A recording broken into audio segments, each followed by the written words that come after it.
முன்ன பின்ன பேப்பர் படிச்சிருந்தா நாட்டில் என்ன நடக்குதுன்னு தெரிஞ்சிருக்கும். இது வெறும் டெய்லி காலைல பேப்பர் படிச்சா மட்டும் பத்தாது. அங்கே அனைத்து கட்சி கூட்டத்தை கூட்டி அனைத்து விவசாயிகளோடு போய் கலந்து பேசி அவங்களுடைய கோரிக்கைகள் என்னன்னு நீங்க தயவு செய்து கேட்டுக்கொள்ள வேண்டும். எதிர்கட்சி தலைவர் இன்னும் முடிக்கலங்க. அவர் பேச முடிச்சிட்டாரா? அவர் பேசி முடிச்சிட்டாரா? இன்னும் எதிர்கட்சி இன்னும் முடிக்கவே இல்லை. உட்காருங்க. நீங்க மேகதாது அணை கட்டுற கர்நாடக அரசை தடுக்க இந்த அரசு என்ன நடவடிக்கை எடுத்திருக்கிறது என்று இந்த அவைக்கு நீங்கள் தெரிவிக்க வேண்டும். தாவேக அரசு அமைஞ்சதிலிருந்து மேகதாது அணை கட்டுறதுல இதுவரை காட்டாத ஒரு வேகத்தையும் தீவிரத்தையும் இன்றைக்கு கர்நாடக அரசு காட்டி வருகின்றது. மேகதாது விஷயத்துல ஒரு முறை மட்டும் பிரதமர்கிட்ட நம்முடைய முதலமைச்சர் அவர்கள் கோரிக்கை வச்சார். கர்நாடக முதலமைச்சர் அந்த கூட்டத்தில் ஊடகங்களை சந்திச்சு பேட்டியும் தெளிவாக கொடுத்திருக்கிறார். இப்படி அவங்க ஸ்டெப் பை ஸ்டெப்பாக ஒரு மாசத்துல பல நடவடிக்கைகளை தொடர்ந்து எடுத்துக்கிட்டு வராங்க. மாநில நலன் அப்படின்னு வந்தா அவங்க எப்படி அரசியல் வேறுபாடுகள் எல்லாம் பார்க்காம கடந்து மறந்து ஓரணியில் நிற்கிறாங்களோ அதே போல நாமளும் நம்முடைய ஒற்றுமையை கர்நாடக அரசுக்கும் ஒன்றிய அரசும் காட்ட வேண்டும் அப்படின்னு தான் நாங்கள் அனைத்து கட்சி கூட்டத்தை தொடர்ந்து கூட்ட வேண்டும் என்று எங்களுடைய கோரிக்கையை வச்சிருக்கிறோம். விவசாயிகள் மேல அக்கறை உள்ள ஒரு அரசு இதையெல்லாம் கேட்காமல தானாகவே செய்ய வேண்டும். ஏன் அனைத்து கட்சி கூட்டத்தை கூட்ட மறுக்கிறீர்கள் என்பதுதான் சிம்பிளாக நான் கேட்கக்கூடிய கேள்வி. நாம தொடர்ந்து அழுத்தம் கொடுத்த பிறகு இப்பொழுது ஜூலை 28ஆம் தேதி அன்னைக்கு பிரதமருக்கு 2வது கடிதத்தை நம்முடைய முதலமைச்சர் அவர்கள் எழுதியிருக்கிறார். எங்களுடைய தலைவர் முதலமைச்சராக இருந்தப்போ தமிழ்நாட்டுடைய பிரச்சனைகளுக்காக கடிதங்கள் எழுதினதை விமர்சிச்சு இப்போ இங்க இருக்கக்கூடிய முதலமைச்சர் அவர்கள் என்னென்ன பேசியிருக்கிறார் என்பதை இங்கே கொஞ்சம் ரீவைண்ட் செய்து நீங்கள் பார்க்க வேண்டும். முதலமைச்சர் பேச்சதான் இங்க நான் அவை குறிப்பில் குறிப்பிட வேண்டும் என்ற அதை நீக்க மாட்டீங்க அப்படின்னு நான் நம்புறேன். ஸ்டாலின் அவர்கள் அப்பப்போ எந்திரிச்சு கடிதம் எழுதிட்டு தூங்க போயிடுவாரு, அவ்வளவுதான், அது அப்படியே கிடக்கும். மானே தேனே பொன்மானே இப்படி கடிதம் எழுதுறது எல்லாம் இனிமே வேலைக்கு ஆகாது. நான் திரும்ப ஏற்கனவே சொல்லிட்டேன். அப்புறம் நான் நீங்கள் பேசியதை அவை குறித்து நீக்க வேண்டியது வரும். அதை குறித்து மட்டும்தான் பேச வேண்டும்.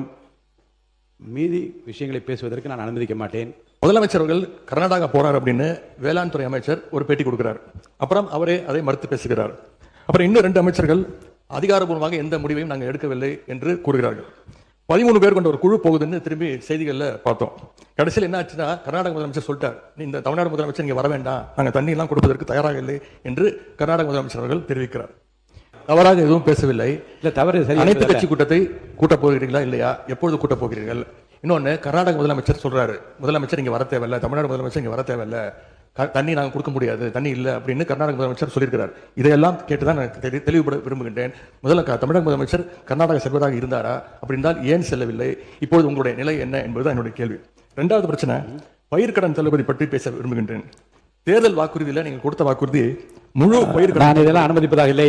அருள் கூர்ந்து இதற்காக தான் நாங்கள் விவசாயிகள் போராடிட்டு இருக்காங்க. நீங்க பயிர்க்கடன் தள்ளுபடி முழுமையாக கொடுப்போம்னு சொன்னீங்க, கொடுக்கல. இதையும் சேர்த்து தான் அங்க விவசாயிகள் இங்க போராட்டத்தில் ஈடுபட்டு இருக்காங்க.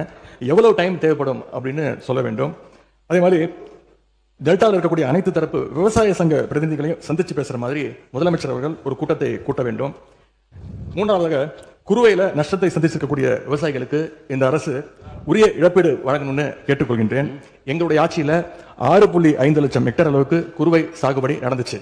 ஆனா இன்றைக்கு இந்த வருஷம் இந்த ஆட்சியில வெறும் 1.5 லட்சம் ஹெக்டேர் அளவுக்கு தான் குறுவை சாகுபடி நடந்திருக்கு.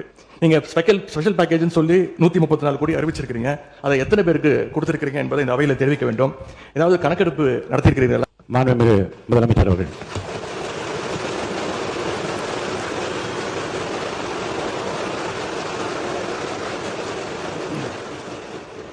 மாண்புமிகு பேரவைத் தலைவர் அவர்களே, உட்காருங்க. அவங்க பேசும்போது கொடுக்க உட்காருங்க. இன்னும் இல்லை, இடையில அனுமதிக்க முடியாது. இல்லைங்க இல்லைங்க, உட்காருங்க. நான் எல்லா வாய்ப்பு கொடுப்பேன். இருங்க, உங்களுக்கு கொடுக்குறேங்க. உங்க பேரை படிச்சு இருங்க. உங்க பேரை தெளிவா படிச்சுட்டேன். உட்காருங்க. உங்களுக்கு இல்லை, அவங்க பேருங்க. அவர் இல்லை, இருங்க, உட்காருங்க. விதிகளின்படி தான் நடக்குது. உட்காருங்க. நான் சொல்றதை கேட்டு. எதிர்கட்சி தலைவர் இன்னும் முடிக்கலங்க. அவர் பேச முடிச்சிட்டாரா? அவர் பேசி முடிச்சிட்டாரா? இன்னும் எதிர்கட்சி இன்னும் முடிக்கவே இல்லை. உட்காருங்க. நீங்க அவர் பேசி என்ன அதான் பேசுறேன். எது சட்டமோ எது விதியாதான் நான் பேசுறேன். எனக்கு பயப்பட சொல்லி நான் சொல்லுங்க. அவைக்கு பயப்படுங்க, விதிக்கு பயப்படுங்க. எனக்கு பயப்பட வேண்டாம், விதிக்கு பயப்படுங்க. மாண்புமிகு எதிர்கட்சி பேசி முடிக்கல. அவர் பேசி முடித்த இருங்க. அவர் பேசுகிற போது குறுக்கீடு பாருங்க. அவர் பேசுகிற போது தயவுசெய்து உட்காருங்களா? உட்காருங்க. உட்காருங்க, நான் அனுமதி தரேன். பேரவை முன்னவர் பேசுங்க. பேரவை முன்னவர் உட்காருங்க. பேசுங்க, நீங்க பேச கருத்து சொல்லுங்க. மாண்பு பேரவைத் தலைவர்களே, ஒரு நிமிஷம். மாண்பு உட்காருங்க. பேரவைத் தலைவர்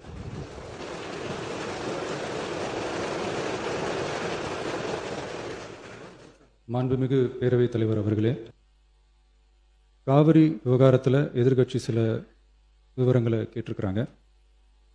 காவிரி நமக்கு உயிர் ஆதாரம், நம்மளோட உணர்வு ரீதியான ஒன்று. அதனால் அதை வச்சு அரசியல் பண்ணுற எண்ணம் துளி கூட நம்ம அரசுக்கு இல்லை. அதுக்கான அவசியமும் இல்லை. மேகதாது விவகாரத்தில் நாம் எல்லாரும் சேர்ந்து தான் தீர்மானம் போட்டோம். அதை நேர்முக கடிதமாக மாண்புமிகு பிரதமர் அவர்களுக்கும் அனுப்பி வச்சிருக்கிறோம். அதோடு நாம் அப்படியே இருந்துடல.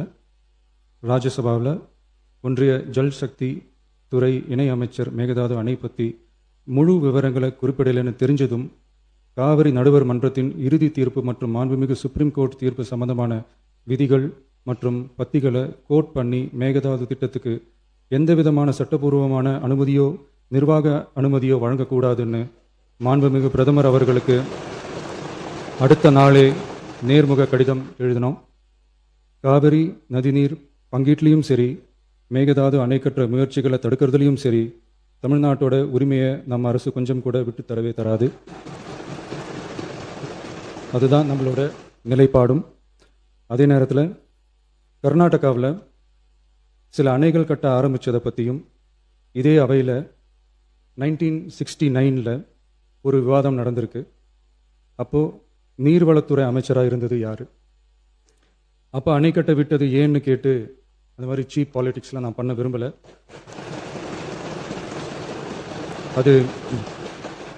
அது நம்ம நோக்கமும் இல்லை. ஏன்னா காவிரி விவகாரத்தை ரொம்ப கவனமாக கையாளணும். எந்த கட்சி ஆளுகிறது, எந்த கட்சிக்கு பெருமை, யாருக்கு பெருமைன்னெலாம் பார்க்கக்கூடாது. இது தமிழக மக்களுடைய பிரச்சனை அப்படின்னு அப்போ இருந்த எதிர்க்கட்சி தலைவர் திரு திருமன் அவர்கள் சொன்னதை இந்த சபையில் சொல்ல விரும்புகிறேன்.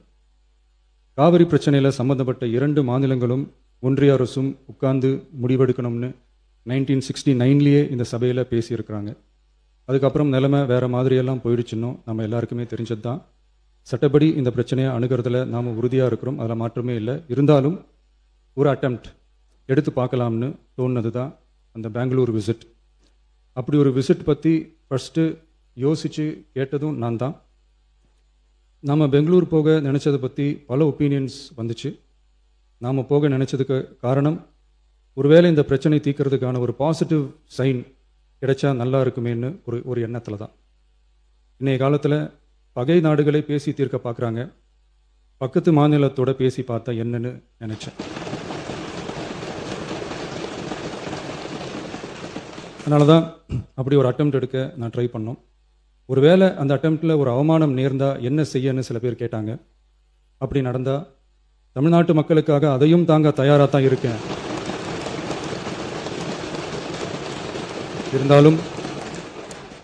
இருந்தாலும் நம்ம மேலே அன்பு காட்டின அத்தனை பேருக்கும் என்னோட நன்றிகள்.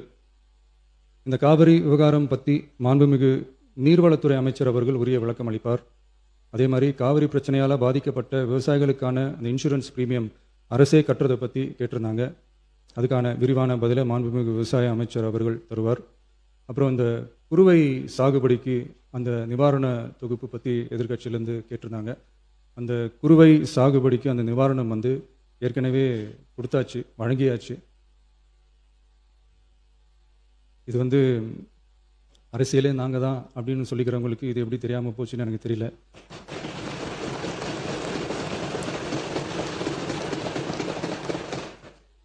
முன்ன பின்ன பேப்பர் படிச்சிருந்தா நாட்டில் என்ன நடக்குதுன்னு தெரிஞ்சிருக்கும்.